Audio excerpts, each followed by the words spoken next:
Sir இந்த வெள்ளையா இருக்கு அது எப்படி நீங்க கிரியேட் பண்ணீங்களா அதுவே இல்ல இது நம்ம ஃப்ரேம் மட்டும் நம்ம போட்டு விடுறோம். ஓகே அந்த ஒயிட் அதுவே பண்ணுது கோம்பெல்லாம் அது பண்ணுது.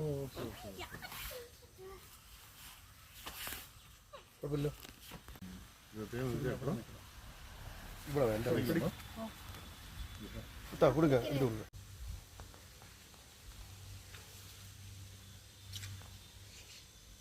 தேன் இருக்கா இப்போ ഇല്ല തേൻ്റെ സീസൺ ആകുമ്പോൾ നമ്മൾ മേളിൽ ഇനി ഈ 2 ചേമ്പറും കൂടി പോട്ട് വിടും. ഇതിലൊരു മഴ നനയാകുമ്പോൾ കൊഞ്ചം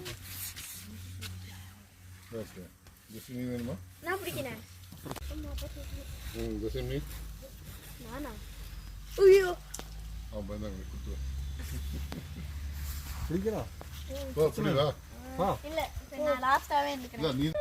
இல்லடா ஒண்ணும் ஆகாது. பெரிய ஹனி வருது. நான் ஹனி எடுத்துக்க போறேன். எப்படி தம்பி தோற நல்லா.